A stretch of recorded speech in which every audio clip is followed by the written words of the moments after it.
These are some of the best trained fighting men in the world. They are United States Army Rangers, soldiers who specialize in using muscle and mind to accomplish their mission. You all know what that mission is, the protection of our country.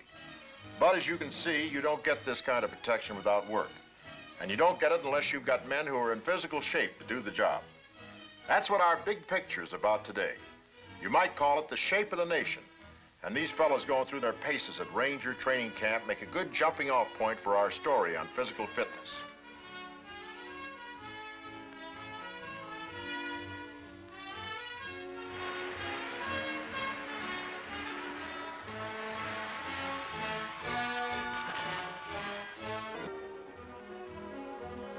Picture of a man indulging in his favorite sport.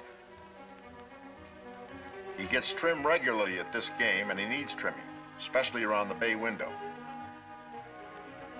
About the only part of him that gets a workout in this activity is his wristwatch. On the highway, his exercise is a little more strenuous. He's got to move those eyeballs around pretty fast to keep dodging the other cars.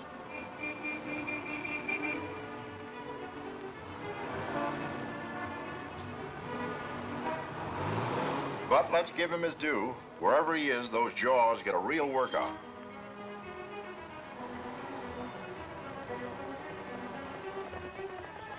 Picture of a man getting in shape for heart disease and a good case of hardening of the arteries.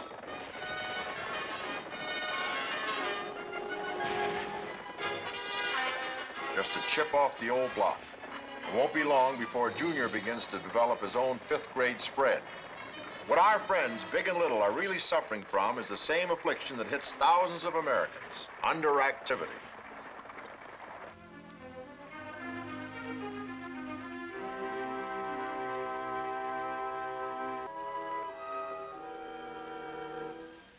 Yes, sir, we're the sittingest nation in the world.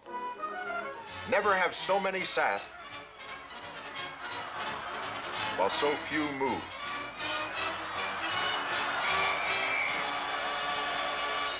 Then there are the automatic gadgets to make the living easy. Grandma had to use her biceps to get these jobs done. Today, the little woman flips a switch and the machine sweats it out.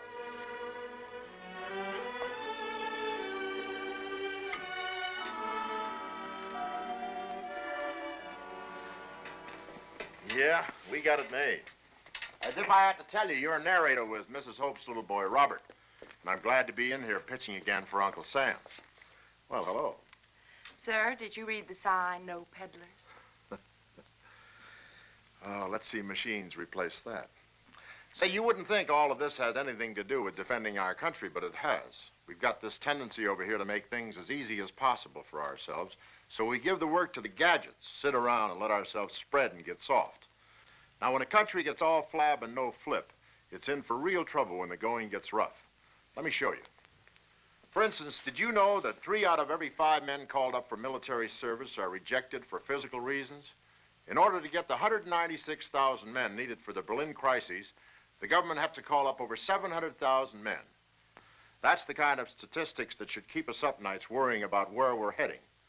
In a recent speech, President Kennedy said he was afraid we were getting to be a nation of spectators, that we prefer to look instead of play, ride instead of walk.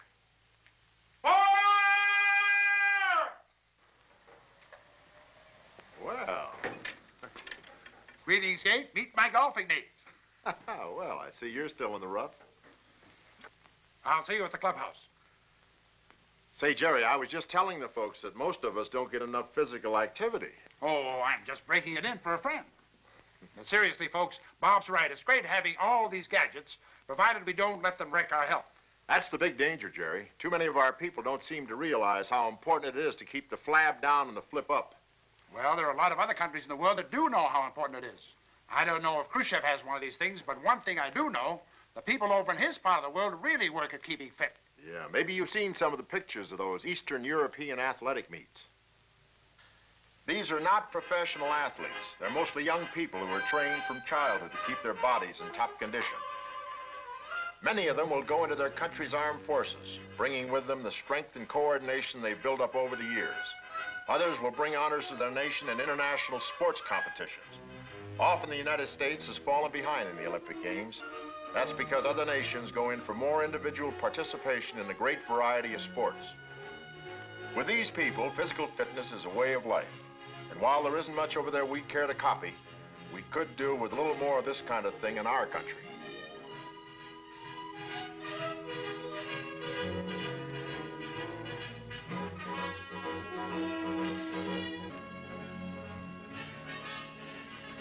Those pictures certainly ought to give us something to think about, Bob. Well, we're doing a lot more than just thinking, Jerry. Fortunately, we got people in our country who are doing something about it. One of them is President Kennedy's consultant on youth fitness, famous coach of Oklahoma's football team, Bud Wilkinson. Viv, you're the key man on this defense, and it's a little bit tough for you because we've got you lined up playing in front of the tackle. We want you to key the guard. When the guard pulls, you've got to go with him. When he makes a pass protection block, you've got to drop out and cover the hooks. Got it all right? Got it. Good.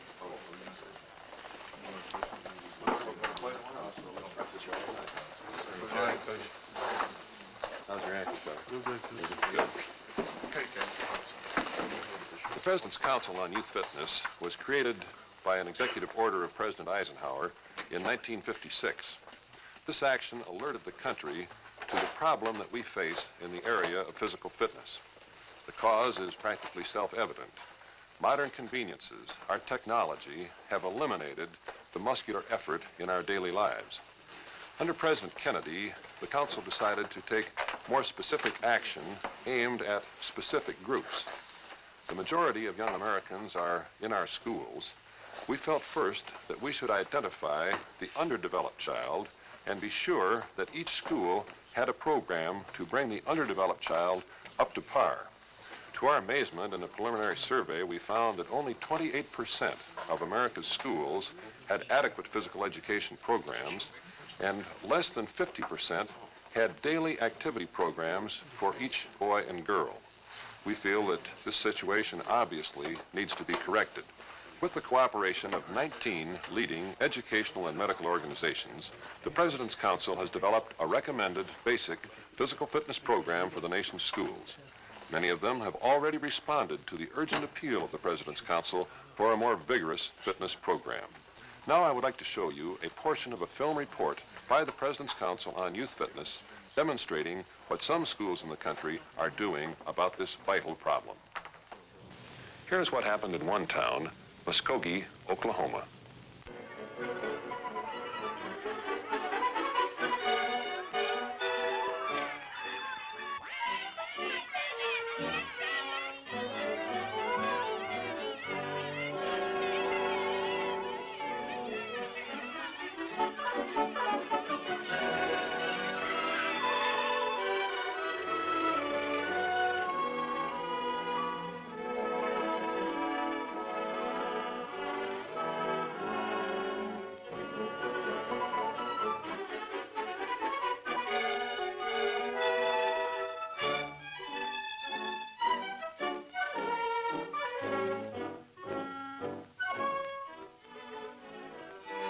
Getting used to the new physical fitness program in our school wasn't easy. Our muscles weren't used to this kind of exercise, and we were sort of stiff the first few days.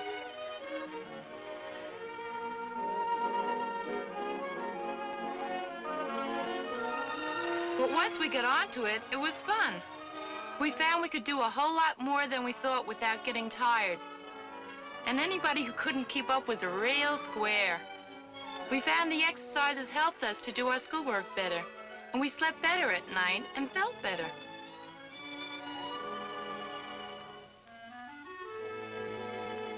In a couple of weeks, we were really with it. We could really dig what all that exercise was doing for us. It was just like the music man Robert Preston said in his song about keeping fit.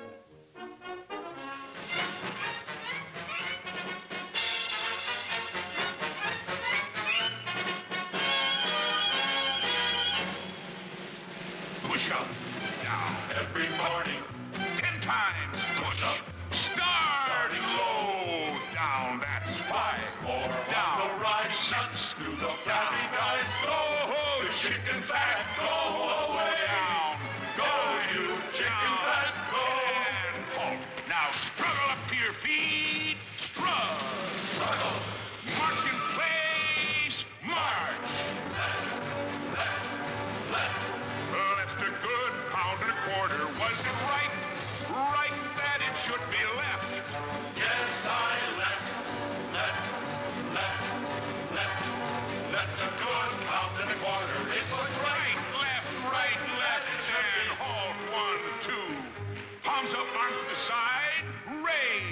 Next we're gonna do backward circles. Ready? Ready. Circle round, round, round. Back and around, back and around. Back and around. Back and around. And back and around. And reverse and around. Front and around. Front and around. Front and around. Front and around. And halt. Drop your hands to the side, feet together. Place, overhead clap and jump to stride, known as the jumping jack, far and wide. All right, are you ready? Ready. Jump, two, clap, two, clap, two, clap, slap, clap, slap, clap, slap, jump, jump, two, jump is good for you. Three more is all we do. Jump, in, halt and sing. Go, you chicken fat, go. Well, that's where physical fitness gets off to a good start, in the school during the vital formative years.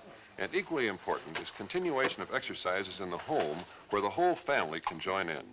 Reverend Bob Richards, nationally known authority on physical fitness, is a firm believer in family participation in exercise and sports. That's right, Bud. I think the home is one of the best places to emphasize physical fitness. Considering the amount of time we spend around the house, what could make more sense than to use a small portion of that time to keep ourselves in shape? You're all probably familiar with some of the basic exercise routines that almost anyone can run through every day. Let's take push-ups for a starter. According to studies, most Americans are weak in their upper body development. Here's one that'll build your upper body. Here's a wonderful one for the midsection that you can do in your living room.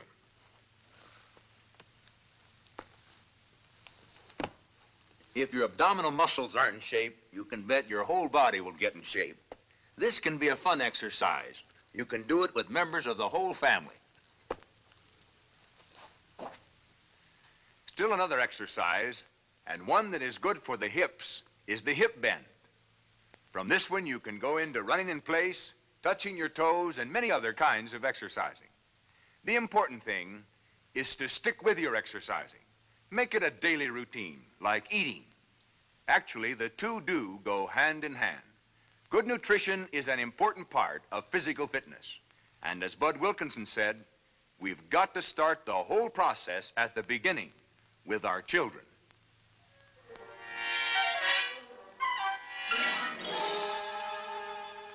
In every place where there are children, there should be some provision for outdoor exercise. It doesn't have to be anything elaborate, just a few things to hang on, swing from, or climb over. Anything to give young muscles a workout. A physically fit America might well begin in the backyard or the community playground, where kids can start laying the groundwork for strong, healthy bodies. There are many more ways to continue the chain of physical fitness training in and around the home. Sandlot baseball, touch football, skating, bicycle riding. And Dad, what about taking the kids for a hike when you get the chance? Good old-fashioned walking is still fine exercise. Unfortunately, these days, most of us, children and grown-ups alike, we just don't do enough of it. More than anything else, however, physical fitness has to be a state of mind, an attitude developed early in life. The child must learn to want a strong body, not necessarily to allow him to lick every other kid on the block, but because a strong body will help make him a more secure person. Through his growing years, this constructive attitude toward physical fitness can be encouraged most effectively in the child both by school programs, as we have seen, and within the framework of home and family, where he spends most of his life. School and community, home and family. When these agencies unite in a concerted effort for physical fitness, our children are the beneficiaries. Sound bodies will enable them to lead healthy lives now and do their jobs better when they are grown. I guess we all recognize that there are many challenging jobs to be done in this country.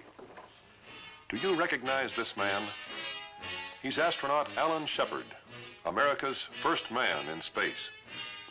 Working out in a gymnasium may seem pretty tame compared to what astronaut Shepard and America's other astronauts have to go through, but it's all part of keeping fit for their job. And this is one job that calls for fitness right down to the fingertips. These are some of the physical tests our spacemen are put through by the National Aeronautics and Space Agency.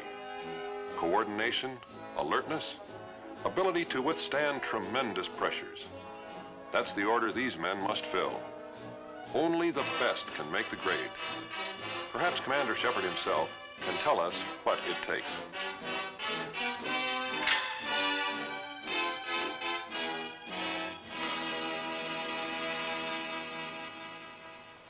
But I think more than anything else, it takes preparation. In a way, it's like baseball. Nobody ever made the big leagues without really being ready. And I think spaceflight is pretty big league, too. You never really know what kind of an emergency situation may develop up there.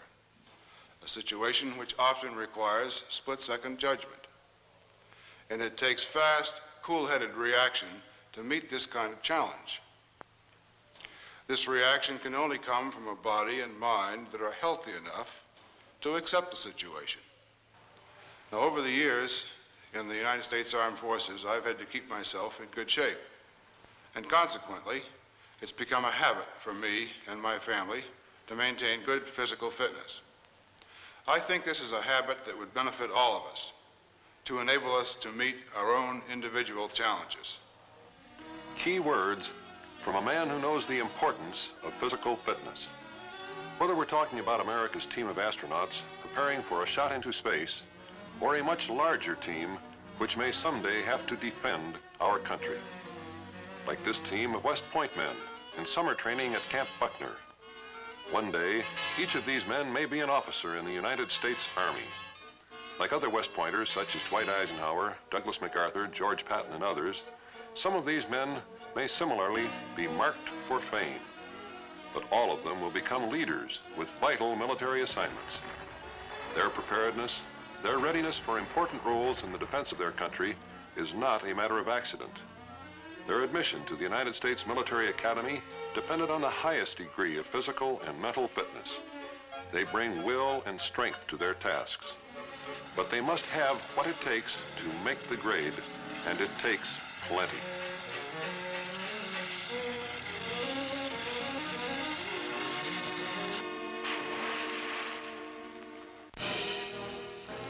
A full program of athletic activities keep the men in shape during the long season of academic and technical studies.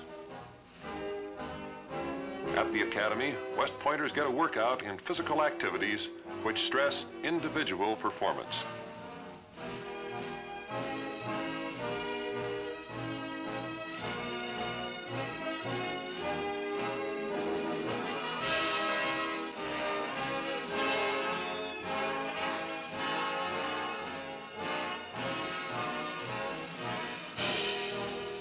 The old proverb, a sound mind and a sound body, is an integral part of the educational program at West Point. Today, we are engaged in a great challenge of ideologies. Our soldiers must be capable of clear, swift thinking and intelligent judgment in order to meet the heavy demands of leadership in a technological age. Only a healthy and vigorous body is up to these demands.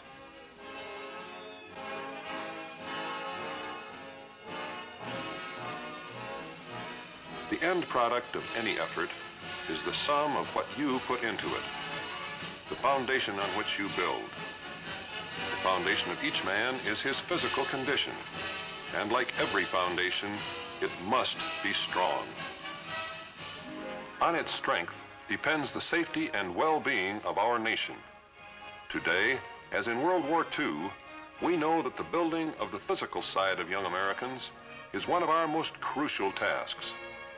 Former Secretary of the Navy, Frank Knox, said in 1944, "It is the truth that only those men are fit to be free who can fight to win and maintain their freedom. Whenever a nation becomes incapable, for physical reasons, of maintaining itself in this world, its freedom will be destroyed. The price of freedom is the ability to defend it." That defense must begin early in life with girls and boys whose bodies are strong and healthy so that they will be prepared to meet the growing stresses of our time. The degree of their strength and of their purpose will determine our survival as a free nation. To those of us who've got school behind us and now have to make it down the long run to good jobs, a family, and everything that goes with healthy living, the example of men like Bud Wilkinson, Alan Shepard, and Bob Richards is an inspiration. My particular interest is skiing, and I'm in pretty good shape, but I sure was shocked to learn that 3 out of 5 of my buddies couldn't pass the induction physical. There are many roads to physical fitness, and there's sure to be one to fill the bill for each of us. Maybe it's the high board where the champs set their sights right at the top. Perfect control and timing needed here.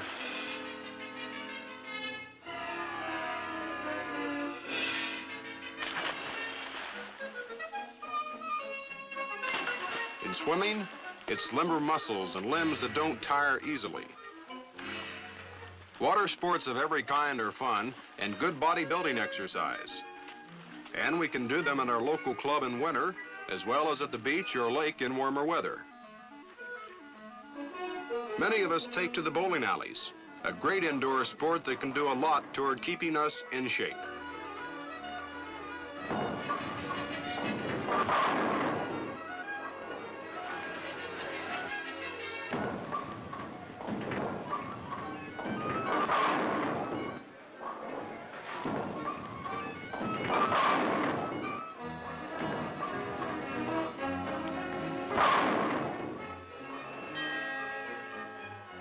To grow up with strength and endurance is a goal all of us should set for ourselves.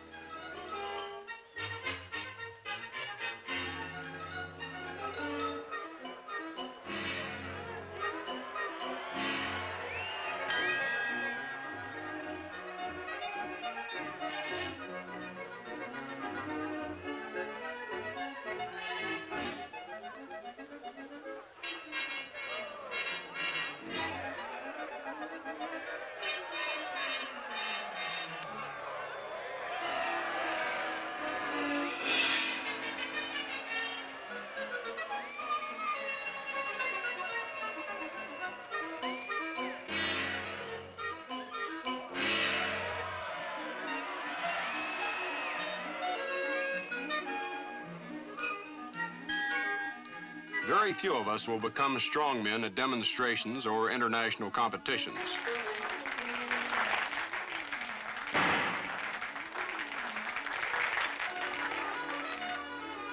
A 400-pound barbell takes plenty of lifting power and calls for a lot more weight than is good for most of us.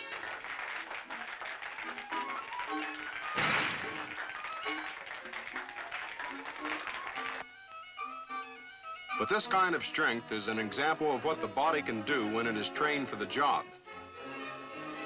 For most of us, walking, as Bob Richards said, is one of the easiest kinds of exercise and one almost everybody can do. It doesn't have to be a 50-mile hike, but more power to the ones who can make it. The walking habit can go a long way toward keeping us physically fit. But whatever form of exercise we take, we know it's going to prepare us for what's up ahead, for helping us measure up to the demands of military service in the defense of our nation, and for meeting our responsibilities as citizens.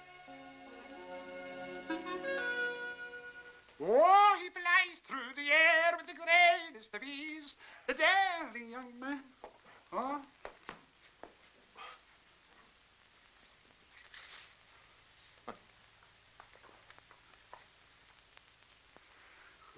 Do you eat the boxes, too?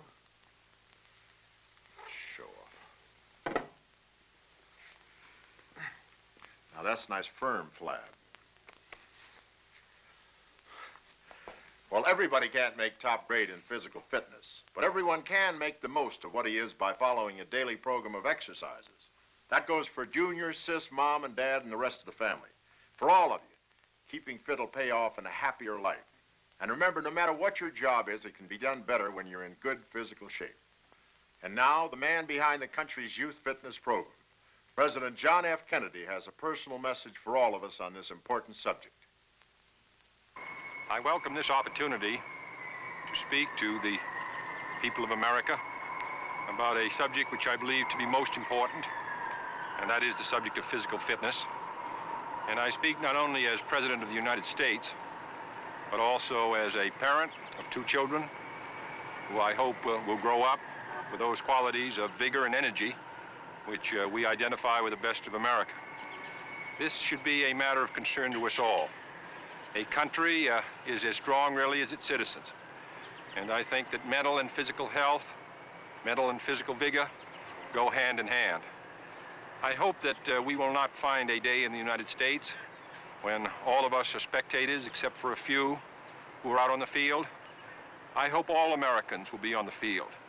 That is, they will concern themselves with the education of their children, with the physical development of their children, with the participation in the vigorous life, and then also, as their children get older, inculcate into them a desire to maintain that vigor through their normal life. Our citizens are living longer, and we want them to participate fully in that longer life. But they can only do so if they give some of their time and some of their effort to maintaining that vitality. This is a subject which should be of interest to us all. And I hope when we have seen the astonishing results which we have seen from our work in a few schools across the country, where we've been able in the short space of 2 and 3 months to change the physical habits and strength of our children, that this will spread to every school district in the United States, that all of us will participate in the life around us, and in so doing will be better citizens and happier ones. This is a challenge for us all, children, boys and girls, college students, mothers and fathers, and all of us, I think, should welcome it. I hope all of you will join in a great national effort to build a strong and better America through physical effort and through the contributions we can make by the drive and force we bring to our daily lives.